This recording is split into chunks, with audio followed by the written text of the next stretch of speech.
Ramanujan for G is now available on the Google Play Store. Try it out for free.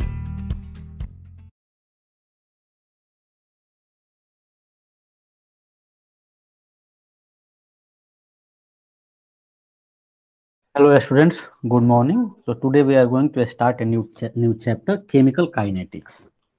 So while talking about the chemical kinetics, actually in this chapter on this branch of chemistry, what we talk about, what we deals with the rate of reaction. So reaction rates means we talk about the reaction rates and also the mechanism of the reactions. Means there are many possible pathways for a chemical transformation to happen, and out of which all the possible pathways, which pathway is most plausible or most feasible pathway, and that is the what we call the mechanism of the chemical reaction. And that we determine based on the rate of reactions, means which pathway follow the highest rate for the chemical transformation, and that is the pathway that is followed. So when I am talking about a chemical reactions, I am saying one reactant to one product. The first of the things that we talk about is the feasibility of reaction. So it means whether the reaction is spontaneous or not.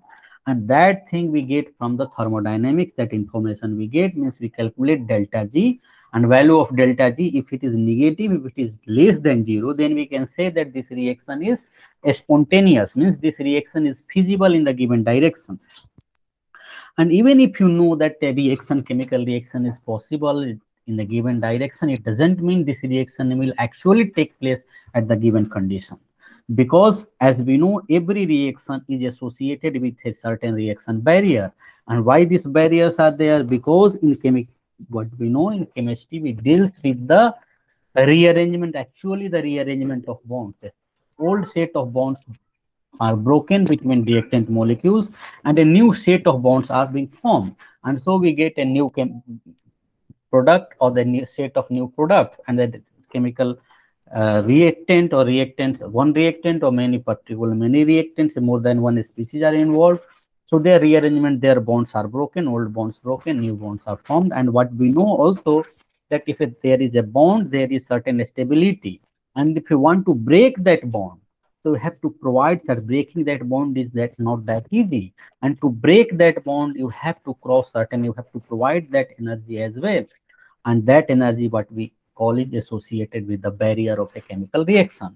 It means the old bonds are broken, and to break that bond, the breaking of that bond is associated with certain barrier. And means you are weakening that bond along a certain line that we call the reaction coordinate, and then you are forming a new set of bonds.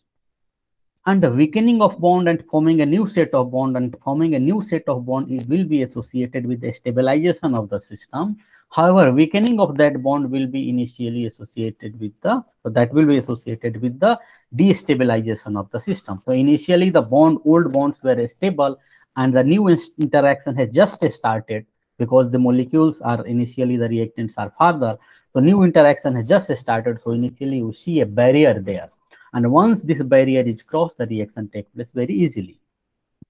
So what we actually talk in this chemical kinetics is this is the branch of chemistry which deals with the study of reaction rates and their mechanism. And when I am talking about the mechanism particularly, so as you know, this reaction, suppose we get this reaction is feasible in a particular direction, the given direction.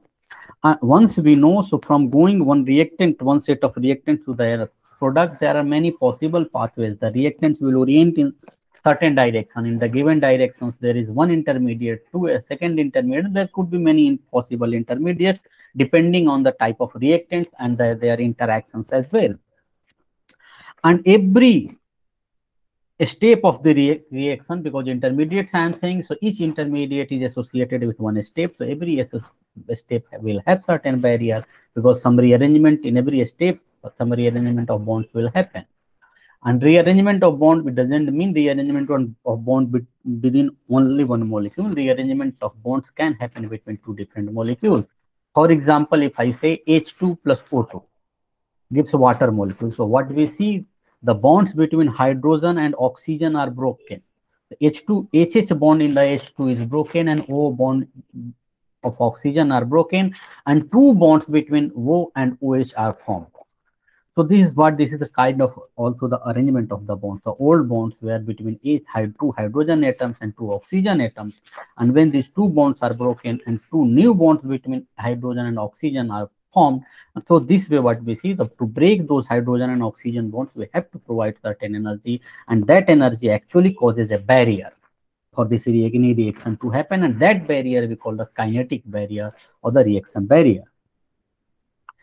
And depending on the barrier, whichever the pathway follows the lowest barrier, we say this is the possible pathway and this is the mechanism of the given reaction. Because if the barrier is lower, then at the given temperature, that barrier will be easily surmountable. If the barrier is lower, the lowest, that will be easily surmountable. That will be first, initially, that will be the only reaction will proceed only through that barrier, because that is the smaller barrier, and thus we get the mechanism, and the mechanism is the orientation of different molecules, different reactants, and so that also matters, and the collision between them in the given orientation only leads to the formation of the product. Not all the collisions will lead to the formation of product, because these reactant molecules, they collide, they have kinetic energy, they collide with each other. On top of that, we also heat them sometimes. So when they collide, and their collision in a particular orientation, and that too with a certain energy, only leads to the formation of the product, because that only certain few of the collisions has potential to cross that barrier. So what we know, the chemistry deals with the chemical changes, what I said till now. So chemistry deals with chemical changes in which substances with well-defined properties, these are converted into other substances with different properties. So substances which get converted are reactant, and substances which are formed are the product. So for a complete understanding of a chemical reaction, the following information are required. So one thing that I described earlier, whether the reaction is spontaneous or not, that is what we call the spontaneity of the reaction, and the information we get from the thermodynamics. Another information that we get from the chemical equilibrium is what is the equilibrium constant for that given reaction, and that we call the extent to which reaction will proceed, and the extent to which reaction will proceed can be determined from chemical equilibrium, and that we get value from the equilibrium constant. If the value of equilibrium constant is very high, means the reaction has proceeded to a further extent into the forward direction, means it has almost converted, all the reactants have almost converted into the product.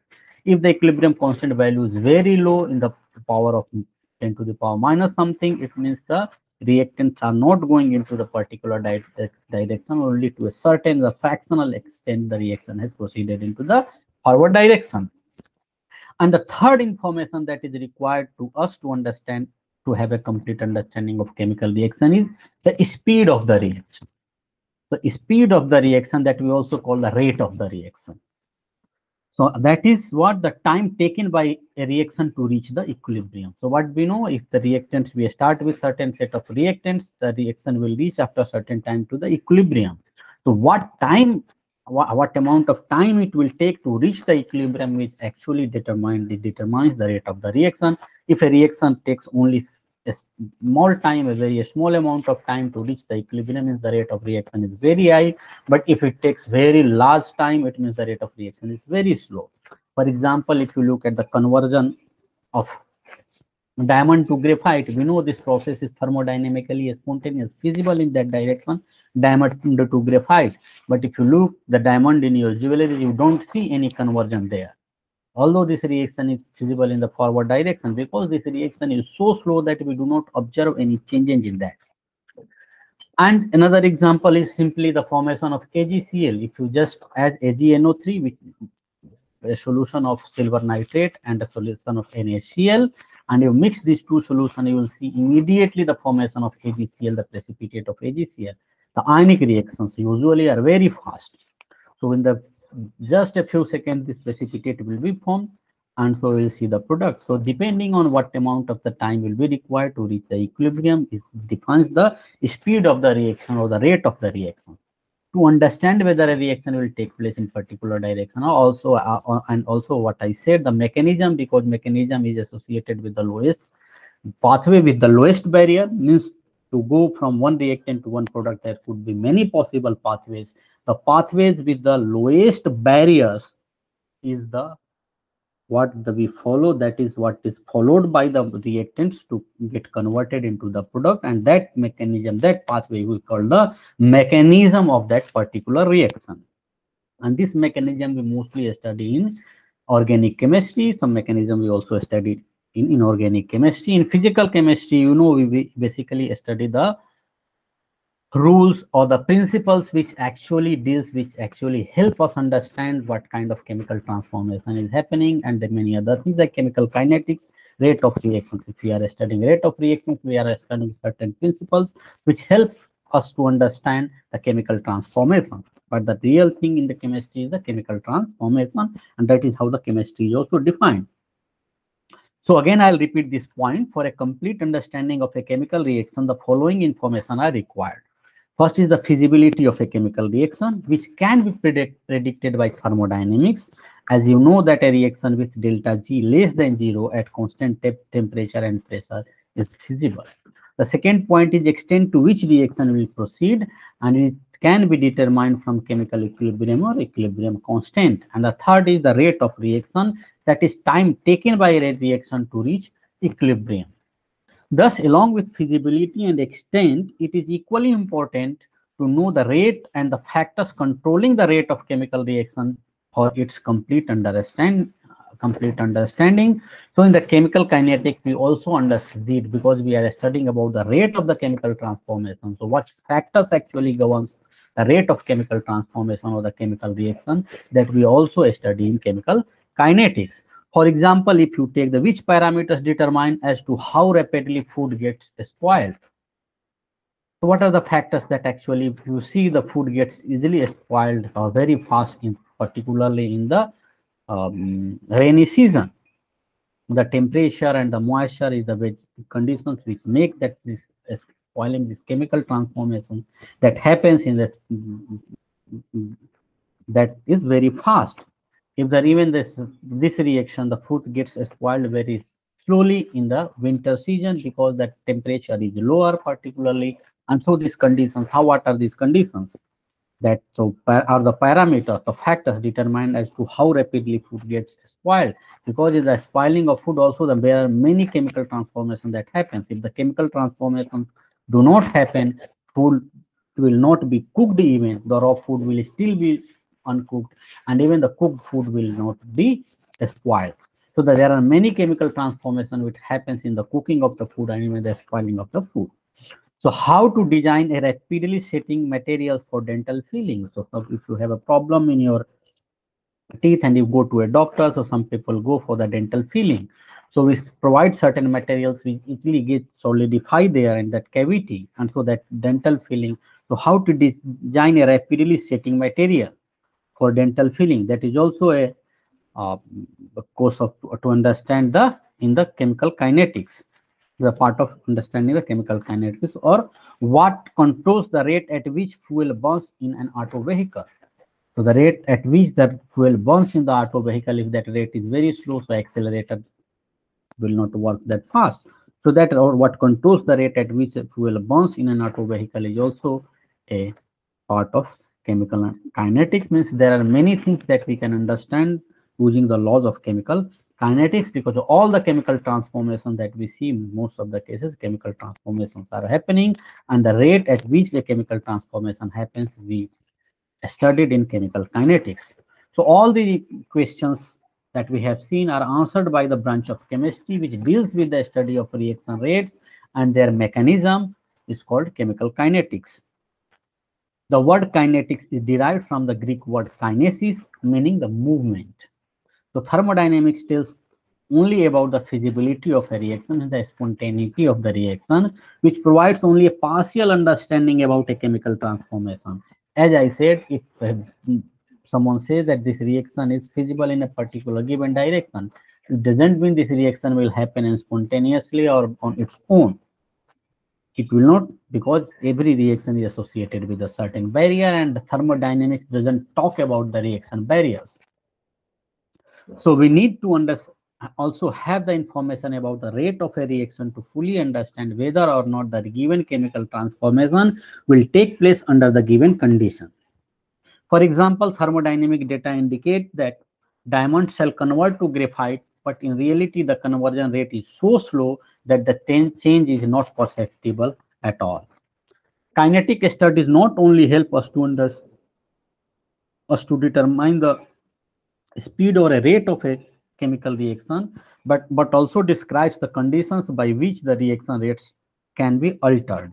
And so what will be the catalyst design by which, so what changes you can make so that you can change the rate of reaction very easily, means that you can make the reaction barrier, either you can decrease the reaction barrier or you can easily surmount the reaction barrier even the given commit certain changes in the process. For example, but we know if you heat the reaction, the barriers will easily be converted because all the molecules, their kinetic energy will increase.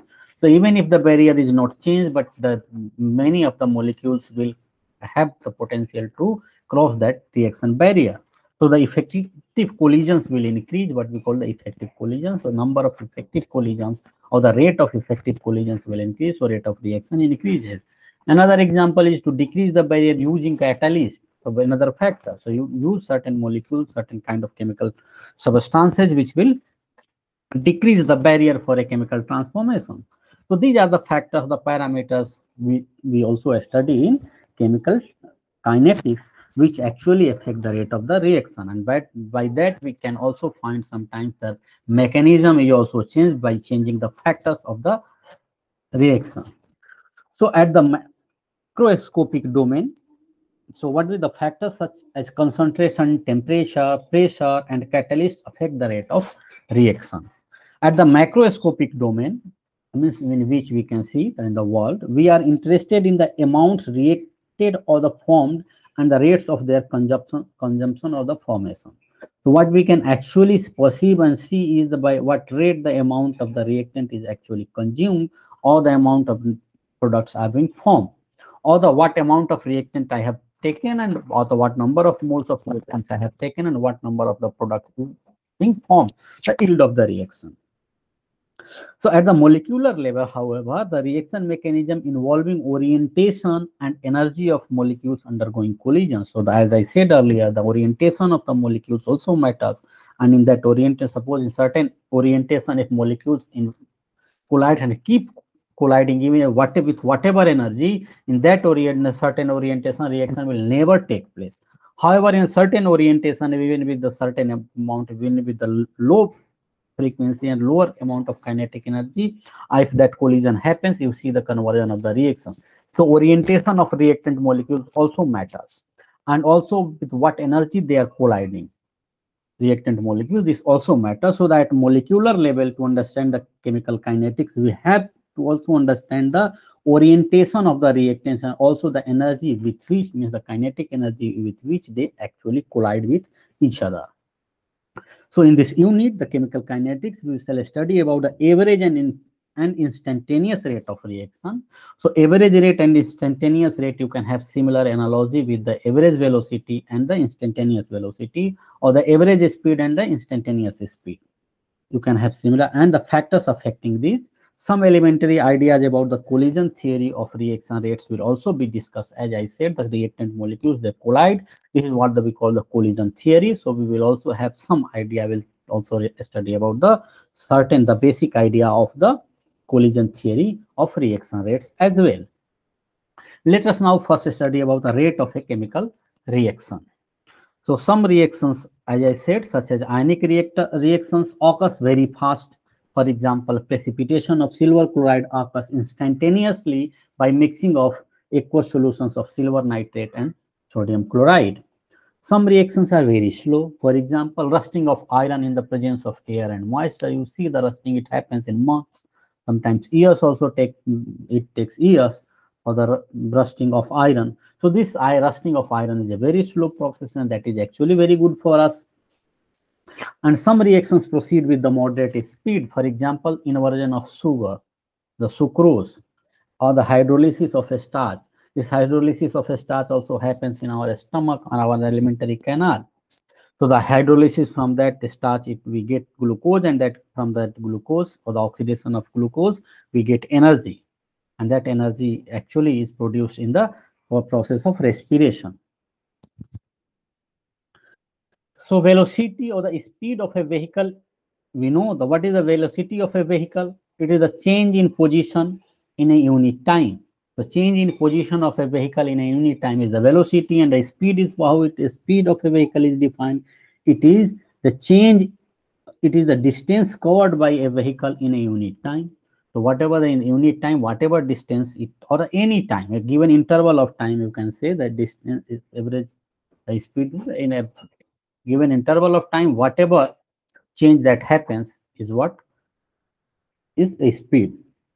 So similarly, the speed of a reaction or the rate of a reaction, speed of a reaction also means the rate of a reaction, is defined as the change in concentration of a reactant and or the product in unit time. Usually unit time, because we divide the time by that. So unit time, even the speed or the average speed, that we also define in the unit time, because what is the change in the distance traveled divided by the time taken or the time elapsed. This gives us the average speed, and perhaps you know this, you might have read it in the physics, or particularly the mechanics class. And the velocity, what we deal velocity, it deals with the change in position or the displacement that we call. The displacement per unit time is what the velocity. Here in the case of chemical reactions, or the speed of it deals with the rate of reaction or the speed of reaction. And here in the speed of reaction, we are concerned about the change in concentration of a reactant or product, and that too into the unit time. So suppose a certain change in concentration of a reactant or the product happens, the total change divided by time taken will give us the average rate of the reaction or the average speed of the reaction. So the change in concentration divided by time taken will be the average speed of the reaction or the average rate of the reaction. Thus, rate of a reaction can be expressed in terms of, and what were the concentration of reactant and products both changes with the course of the reaction during the course of the reaction, because the reactants are consumed and products are formed. The products, if the volume is constant, so products number of moles the product will increase, so the concentration of product will also change. And if the volume is also constant, so what will happen? Volume of solution, or even if the gaseous reactants are there, so entire volume of the vessel, if it is constant, so what will happen? The number of moles of reactants will decrease during the course of reaction, so the concentration of the reactant will also decrease. Thus, rate of a reaction can be expressed in terms of the rate of decrease in concentration of any one of the reactants. So there may be more than one reactant. So any one of the reactants, you can see the rate change in the concentration, rate of decrease in the concentration of any of the reactants, or the rate of increase in concentration of any of the products, because we know during a course of reaction, the product's concentration increases. So the rate at which the increase in concentration of product is observed is called as the rate of a reaction. So the rate of reaction, it can be instantaneous rate, the rate at a particular time, and this rate may vary during the course of reaction or during an interval. In an interval, what is the average rate that we call? So in an interval, given time interval, what is the total change? And based on that, we can find out the average rate of the reaction. So let's consider a hypothetical reaction assuming the R to P. So R is the reactant, is converted into P product, assuming that the volume of the system remains constant. So in this case, let us assume, we are assuming that the volume of the system is still constant. So what we see, R to P means 1 mole of R of the reactant R is consumed and it produces 1 mole of product P. This is what we say. If there are one, this is a square bracket.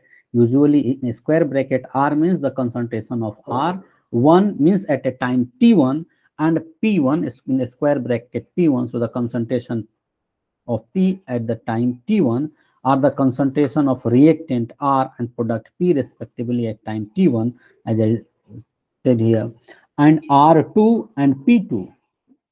In a square bracket R2 and a square bracket P2 are their concentration, the concentration of R and P at time T2. Then the change of time, total time, that interval is what? Delta T is T2 minus T1. And then the change in concentration of the reactant will be what? Delta R will be R2 minus R1. And change in concentration of product will be P2 minus P1, means the final concentration minus initial concentration, means the concentration at time t2 minus concentration at time t1, and this is what we get, the change in the concentration. The square brackets in the above expressions are used to express molar concentration, and this I have explained it many times earlier as well. Now, as we know the change in concentration of reactants and product, and we also have seen what is the time taken for the change in this much change in the concentration of reactants and products. So with that, we can find out the rate of disappearance of R, and this will be equal to the decrease in concentration of R divided by time taken. Or the rate of appearance of product P will be the increase in concentration of P divided by time taken. The rate of disappearance of R we write as with sign minus into delta R. This delta R, which is nothing but R2 minus R1 divided by T. Why we use minus sign here is because this R2 minus R1 will be a negative value. And negative value because at the given time during the course of reaction, the concentration of reactant decreases. So R2 value of concentration of R at time T2 will definitely be, if the reaction is still going, is still proceeding in the given direction, will definitely be less than the concentration of R reactant at time T1. So this value will be negative, and the rate of disappearance of R means the rate of reaction. Rate of disappearance of R is what? Rate of reaction, as this is what we have seen. The rate of reaction is expressed in terms of rate of decrease in concentration, means the disappearance of the reactant. So decrease in concentration of R by time taken. So so we use minus sign so that rate of disappearance of R, or the rate of reaction, will also have a positive value. Having reaction rate having negative value doesn't make sense. So to make that value positive, we multiply, add minus sign here. So the rate of disappearance of R or any reactant will be equal to minus delta R. This is the change in concentration of reactant divided by total time taken for this much change in concentration. And the rate of appearance of product P will be equal to increase in concentration of product P divided by time taken, and that we write with the positive sign delta P, because this concentration, this P2 minus P1 will have a positive value, and to have this reaction rate a positive value, we don't have to add any negative sign. So we take this value with the positive sign. We don't need to show this positive sign as well, but here we have shown to just have certain similarity with this equation. So this point is already given. So since delta R is a negative quantity, as concentration of reactant is decreasing, it is multiplied. So this is multiplied with -1 to make the rate of reaction a positive quantity. So the above equations, these equations represent the average rate of reaction. So average rate of, actually, if this delta value has a certain significant change which we can observe easily in the change in concentration, and that is if the significant change happens, then only we can observe change in the concentration, and even we can measure those things. So that is what we call this is the average rate, because the delta time is significant, delta R is also significant. So this we call delta.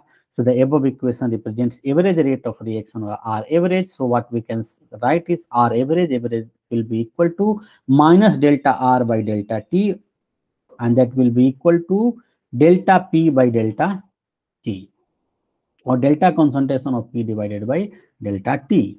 So the average rate in the given interval, so that whatever the time interval is defined as the time in concentration of reactants or product and the time taken for that change to occur.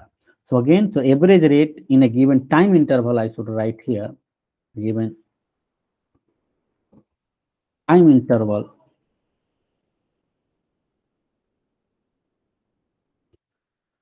is defined as a change in concentration of reactants or the change in concentration of products and the time taken for that change to occur.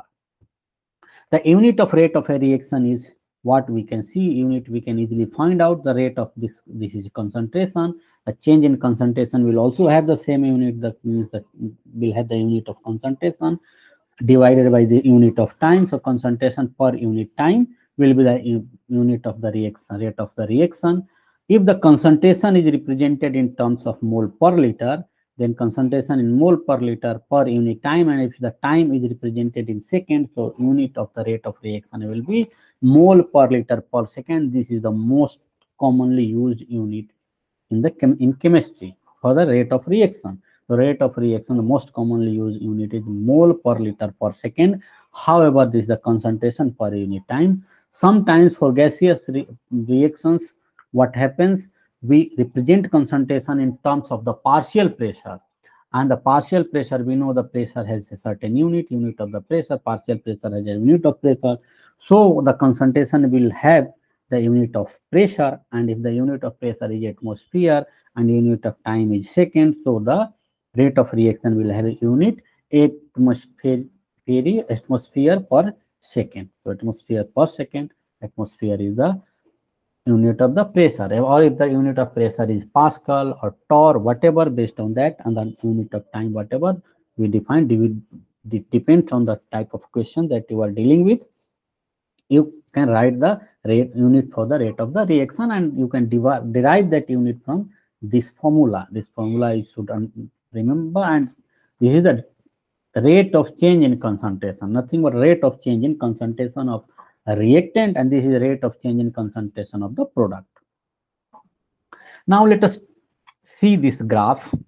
So if for this particular reaction R gets converted to P, if we plot a graph, what we see, the concentration of R initially at the time T0, suppose R0 is the concentration of the reactant R. So this concentration with the time it will decrease. So if this is the plot that we have shown, is shown here, the concentration versus time plot. The concentration of reactant versus time plot, reactant is R0. So the concentration of reactant will decrease, that as you can see here. And another point that is important to note here is this slope of this graph is not constant. So you can have a certain interval, and that interval or the time interval, whatever the change that you obtain in the concentration and per unit time, that you can find out the average speed, and that is what is represented here. Suppose at time T1 the concentration was R1, and at time T2 the concentration was R2. So time T2, you can see the reaction proceeds in the forward direction. T2 is more than T1. So the concentration R2, you can see here on the value on the y-axis is lower than the value of R1. So the R2 minus R1 will definitely be a negative value, and that is why average rate we write minus sign for the reactant. So minus delta concentration of R divided by delta T, and this delta T is T2 minus T1, and delta R is what? Concentration is R2 minus R1, and this is what is given here. So this will give us the average speed in this interval T1 to T2. Average speed in interval T2 to T is also, it will be different, and average speed in interval, you can also have an interval T1 to T, or the T2 to T, as I said.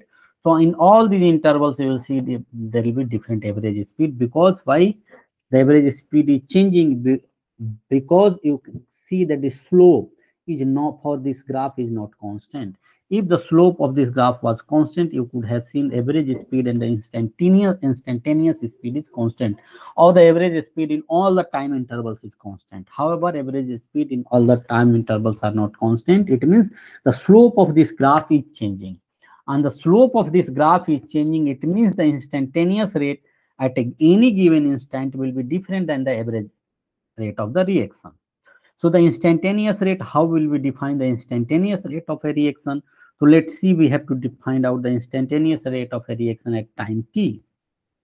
So at a time T, or we go to at this graph and we draw a tangent on this graph, this tangent, this line, and what we know, the tangent of the slope of this tangent will give us the instantaneous rate, and the slope of this tangent we can easily get. And what, so on this slope, because this value we can find out this, we can just add this value, extrapolate to show this to any extent, because this is a slope is a straight line, this one, this tangent is a straight line, and its slope will be constant.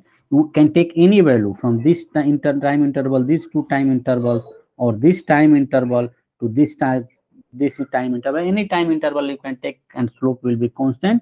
So we choose the value as per our convenience, And so suppose usually we take a significant change on this straight line and not the points on this graph, because points of this graph will be different. And if you take points from this graph, so that you will get the average speed and not the instantaneous speed.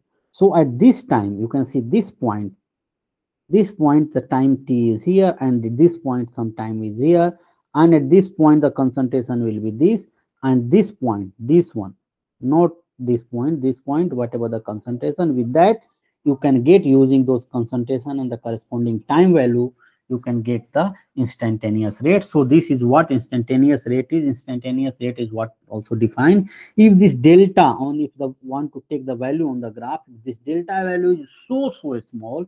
If this delta value is so small, so that this value is still all the, you can see the all the points will almost be on this curve only. So all the value, if delta is very small, means t tends to 0, then this we call this delta we represent as d. So this is dr. So minus delta r becomes dr. We represent it as dr divided by dt when delta t tends to 0, and this dr by dt gives us the slope at the time t, and slope at the time t we obtained by just tangent, and tangent we can find out the slope of this tangent, and this will give us the instantaneous rate of the reaction at time t. Similar practice we can do also for the concentration of product versus time plot. So what we see, the concentration of product will increase, and initially what we see in this graph, the reaction rate is higher and reaction rate is actually decreasing. How will we know? Because you can just draw tangents at different intervals, and you can simply understand the slope of that tangent, and you see the slope is decreasing. A slope at this point will be almost parallel to the x-axis, so that will be almost equal to the 0 if it is parallel to the x-axis, and if it is slope is very low, it means the rate of reaction is very slow. Here the rate of reaction is very high. Similar thing we can obtain also for the concentration of product versus time plot. Here we see the slope is very high. The slope I am saying here, the slope is negative. So in this reactant concentration of reactant, we are only considering the, because this minus sign is there, the minus slope will give us the instantaneous rate, and slope with the minus magnitude only I have considered. So magnitude of the slope is decreasing, and that is why with the minus sign we obtain. So here in this case, magnitude of the slope will be positive, so we don't have to multiply it with a negative sign or the minus one or anything. So the slope, you can see here, the slope is highest at this point because the concentration of this reaction just started, the reactant concentration were highest, and so the product slope, this concentration is now decreasing and it becomes almost constant after a certain time. Means here the equilibrium is obtained. The rate of the net rate of the reaction in the forward direction becomes 0. So in the rate of forward reaction, rate of backward reaction becomes constant. So the net rate in the forward direction will become 0. That is what the equilibrium is achieved, or equilibrium is attained here.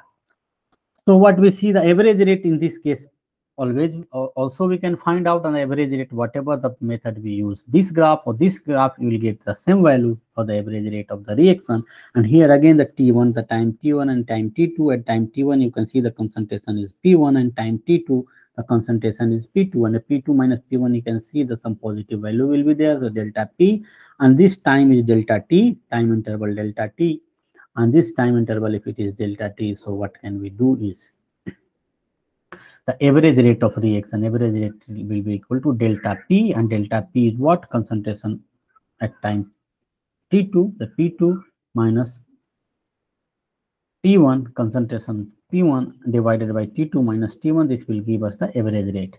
However, if this delta t value tends to 0 means delta t is very small. To have this visual effect, this value is, although it is not negligible, this you can assume on your own. So this dt is also, we see this significant value. This is not a 0, this t2 minus t, this is dt. This t2 minus t or t minus t2 tends to 0, then this value we call the dt.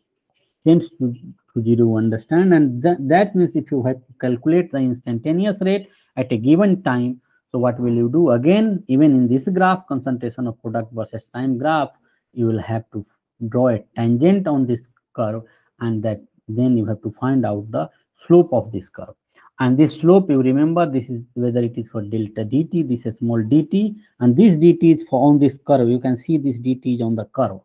However, this slope I can extrapolate here and here as well. Any place to any extent I can extrapolate, and the slope for this tangent, which is a straight line, is always going to be constant.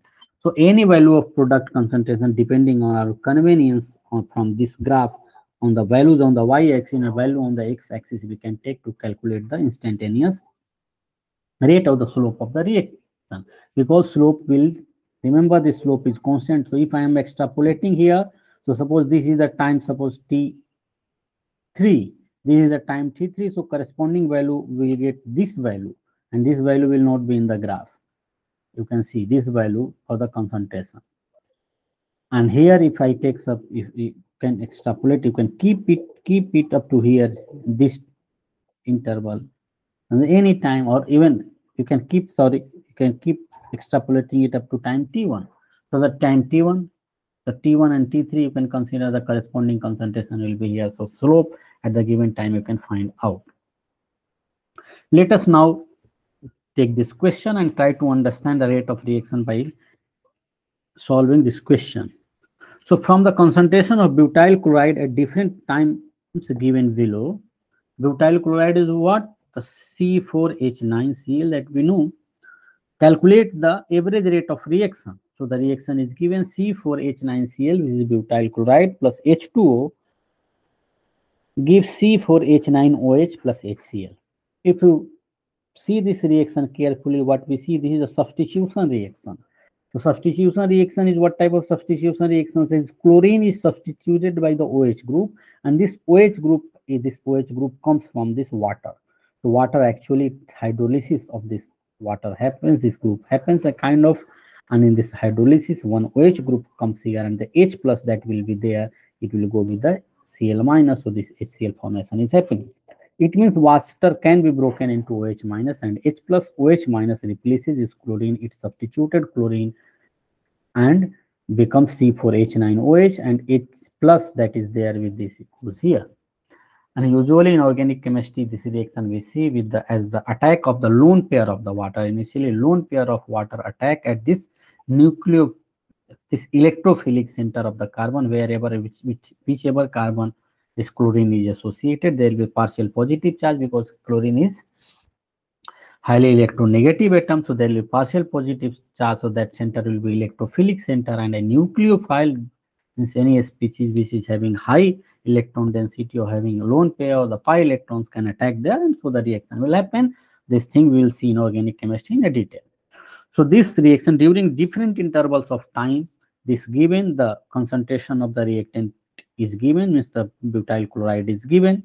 The concentration of butyl chloride at time 0 is this, means the initial concentration is this, and the time at a 50 seconds, because time is given in 50 seconds. This is the concentration in mole per liter, concentration in 100 seconds. This is and 150 seconds. This is the concentration. So the concentration at different times given. So what we have to find out is calculate the average rate of the reaction during different time intervals. So on all the time intervals, we have to calculate the average rate of the reaction. So to calculate the average rate of reaction formula we know, and this is the formula, minus concentration of concentration R2 minus R1 divided by T2 minus T1, means that this R2 is what? Concentration of reactant at time T2, and R1 is concentration of reactant at time T1. So this is what we are taking here. So what we can do is, so we can determine the difference in concentration over different time intervals, different intervals of time, and thus determine the average rate by dividing delta R by delta T, and minus sign we take just because the concentration of the reactant will be decreasing during the course of reaction. So we can consider different T1s and T2s for all the time intervals. So the time interval 0 to 50, 50 to 100, here you can see 0 to 50, 50 to 100, 100 to 150, 150 to 200. Similarly, we can go 700 to 800. So in this time interval 0 to 50, the initial concentration is this and final concentration is this. In time interval 100 to 150, the initial concentration is this and final concentration is this. Means T1 will be this, T2 will be this. In time interval 150 to 200, initial concentration is this, or the initial time T1 will be this and T2 will be this, and the initial concentration at time T1 will be this and concentration at time T2 will be this. And so with that, the table is made here. So the concentration of butyl chloride at time T1 and concentration of butyl chloride at time T2, and this is the time T1 and this is time T2. At the 0 second, at the initial concentration, what was the concentration of butyl chloride? It was 0.1 mole per liter. And at 50 second, here we are considering 50 second as time T2. So the corresponding concentration is 0.0905. So 0.0905 mole per liter. So if the T1 is 50 second, we consider T1 as 50 second and T2 as 100 second. As you can see here, 50 second and 100 second. So corresponding concentration at the T1 for that case will be 0.0905. So the corresponding concentration at that time T1 is 0.0905, and at 100 second, so concentration at T2 is 0.0820, means concentration at 100 seconds. So this is 0.0820, and this way you can have all this table and then we can also find out the average rate. Average rate will be what? Minus delta R by delta T.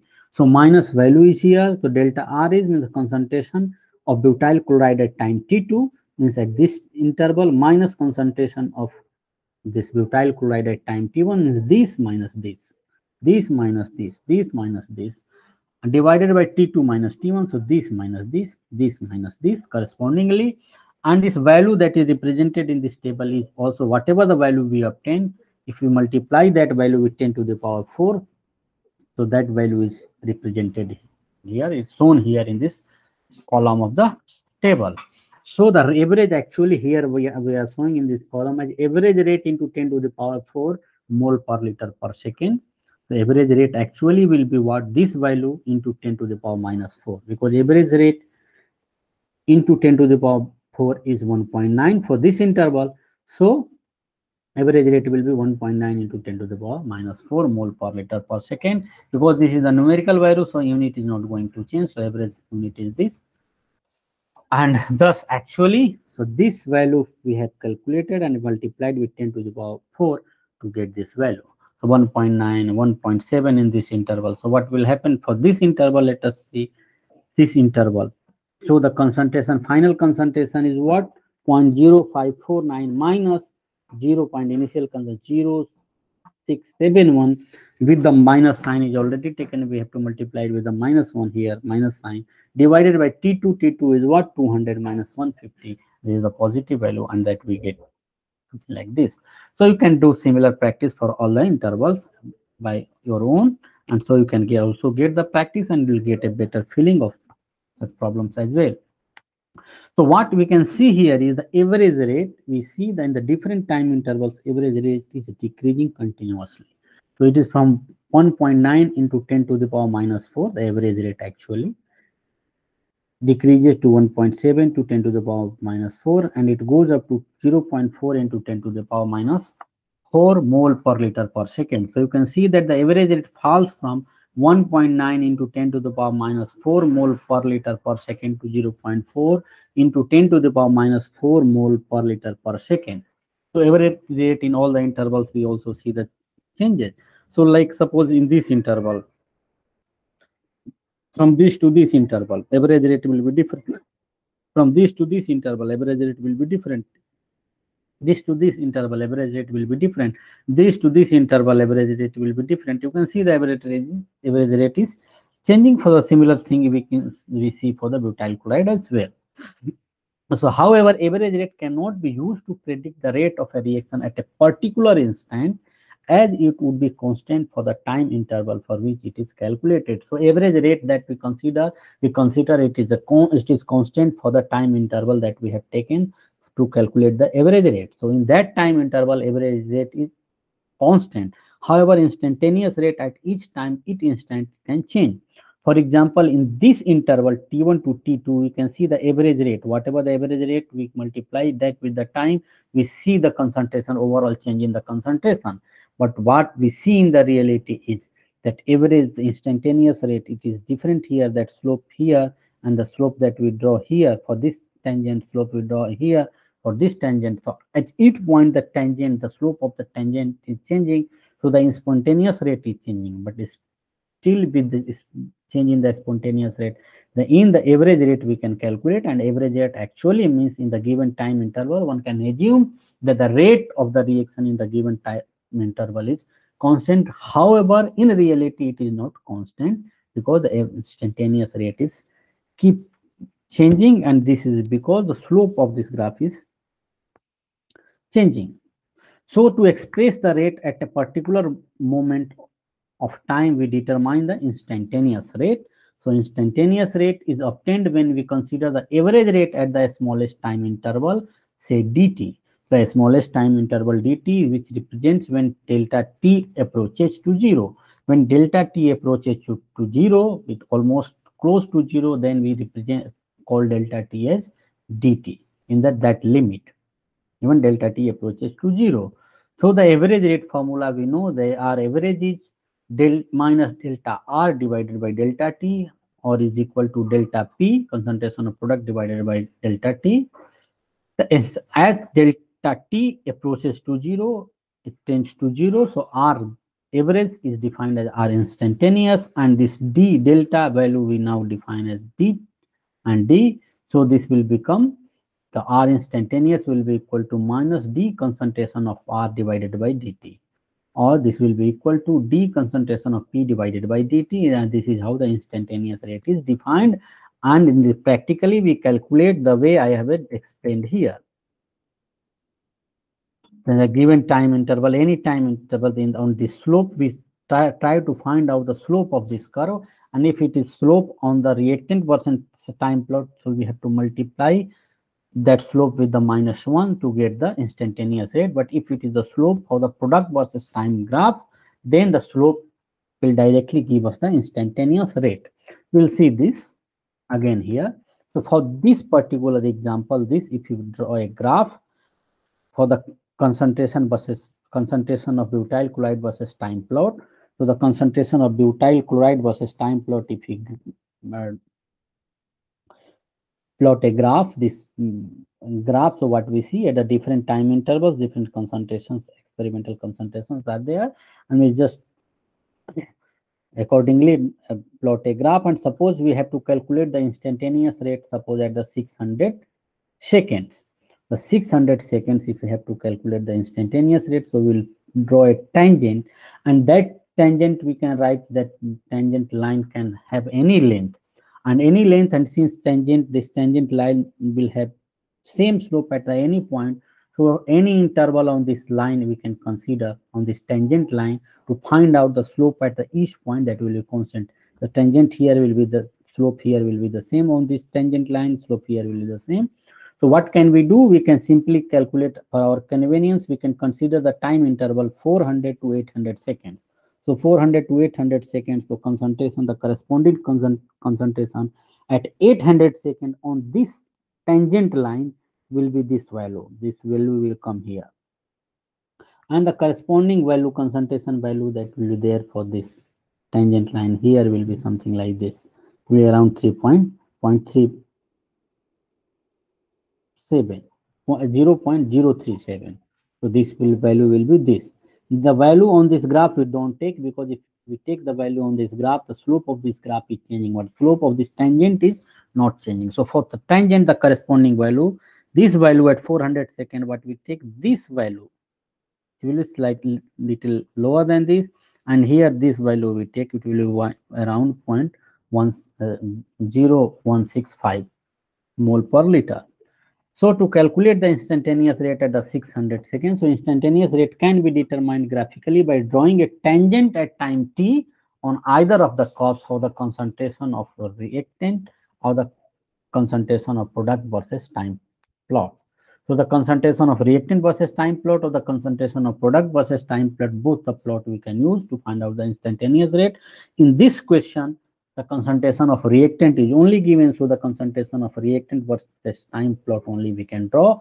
Then from this graph, if we have to calculate the instantaneous rate at a 600 seconds, so for example in this problem, the previous problem, if the instantaneous rate at 600 seconds has to be calculated, so we will draw a plot. So by plotting concentration of butyl chloride as a function of time, so we will first, what will we do, we plot this graph, means the concentration of butyl chloride as a function of time, how it changes, and a tangent is drawn at the 600 seconds that touches the curve at t is equal to 600 seconds, has the slope that gives the instantaneous rate. So the slope of this tangent will give us the instantaneous rate if we multiply that slope with the -1, and thus instantaneous rate will be equal to minus dr by dt by definition, and dr by dt will be nothing but we can take the real value even if the till t is a huge value, huge change, and if the corresponding value of this plot, the tangent only if we take, we can take any value, so that will give. So at 800 minus 400, we can consider 800 minus 400. You can take the interval 800 minus 600 or 600 minus 400 or 800 minus 799. You can also consider second, 800 minus 799 second. But that interval is changing, the concentration, change in concentration is difficult to find out, and anyway that will give you the same value, because with that you will also get the slope, and taking this entire range you will also get the slope. Even if you will extrapolate this graph here, the slope is not going to change because this tangent is a straight line. So similarly, so what we get, so at time 800 second, what we see, this value is approximately, you can see 0.0165, so 0.0165 mole per liter is considered, and at 400 second, that value, the 400 second, the value here, this value will be here something, and this value is what, 0.037 approximately, you can guess from the graph, 0.037 mole per liter divided by time dt, 800 minus 4 seconds, because for the slope we can consider, and this minus sign is actually, with the minus sign we are getting minus slope, so negative of the slope, and so 5.12 into 10 to the power minus 5 mole per liter is the instantaneous rate at 600 seconds. And if you want to calculate the instantaneous rate, you can see the 400 at 400, so this will be the tangent will be like this, and the slope of the tangent will be different. At this 800 second slope, tangent will be like this, the slope of this will also be different. At 200 the slope will be like this. So what we can do, so at 250 seconds, the R instantaneous you can easily calculate by that way, with that will be equal to 1.22 into 10 to the power minus 4 mole per liter per second. You can do this practice, and at t is equal to 350 seconds, you can calculate R instantaneous is equal to 1.0 into 10 to the power minus 4 mole per liter per second, and at 450 you can have this value. Now consider this reaction, HgI plus Cl2 gaseous gives HgCl2 solid. So where stoichiometric coefficients of reactants and products are same. So in this reaction, what we see, the stoichiometric coefficients of all the reactants and products are same, as similar to the previous cases we have seen. In this example also, the stoichiometric coefficient of all the reactants and products are same, that is 1 for each cases. Even for this example with which we have started, 1 1 1. So this example also comes into the same criteria. Hg plus Cl2 gives HgCl2, means 1 mole of mercury liquid reacts with 1 mole of chlorine gas to form 1 mole of HgCl2 solid. So where stoichiometric coefficient of the reactants and products are same, then the rate of reaction is given simply by, rate of reaction will be change in concentration of Hg divided by delta T with the minus value, because the concentration of Hg will decrease. This is reactant, and the rate of reaction with respect to chlorine can also be calculated, and that will be also the same. And the rate of reaction with respect to chlorine will be minus delta concentration of chlorine divided by delta T, and that will be equal to the delta, and this product concentration will be increasing, so we write this with the positive sign. So delta, change in concentration, or the change in concentration of HgCl2 divided by delta T, and this is the average rate, you can say average rate of reaction, and that is the rate of disappearance of any of the reactant is same as the rate of appearance of the product. So what we see here, the rate of reaction with respect to mercury, with respect to chlorine, and with respect to HgCl2, they are all same. So the rate of disappearance of any of the reactant, this Hg or that Cl2, is same as that of the rate of appearance of the product. However, if the stoichiometric coefficient of reactants and products are different, we see the rate of disappearance of reactants and product, different reactants will be different if the stoichiometric coefficients are different, and if the stoichiometric coefficients of product is different, or different products are there, products are different, then we can also see the rate of appearance of different products will be different, although the rate of reaction will be the same. So the rate of reaction is defined in such a way so that the rate of appearance, and how we will see this example. So 2HI gaseous on decomposition gives Hg gaseous plus I2 gaseous. So what we see, 2 moles of HI decomposes to give 1 mole of hydrogen and 1 mole of iodine. So in a given time interval, what we see in a given time interval, so whatever the moles of H2 is formed, twice of that moles of the Hg will be reacting, or it will be decomposing. So the rate of disappearance of Hi will be twice of the rate of appearance of H2, and that of the rate of appearance of I2 as well. However, rate of appearance of H2 and I2 will be the same, because 1 mole of H2 and 1 mole of I2 is also forming in the given time interval, of the means that they are forming the ratio, the stoichiometric coefficient is same. So their ratio or the rate of the formation will also be the same. So for expressing the rate of such a reaction where a stoichiometric coefficient of reactants or products are not equal to 1, rate of disappearance of any of the reactants or the rate of appearance of the product is divided by their respective stoichiometric coefficient. So if we divide the rate of reaction with this equation, whatever C, this the rate of appearance or rate of disappearance with the stoichiometric coefficients, we get the rate of the reaction. So for the reactions for which the stoichiometric coefficients are not constant, not same for all the reactant or product, particularly if it is not 1, so the rate of reaction is found out by the rate of disappearance of the any of the reactant divided by its stoichiometric coefficient, and this we can do with respect to all the reactants, and the rate of reaction will be the equal to the rate of appearance of a product divided by its stoichiometric coefficient.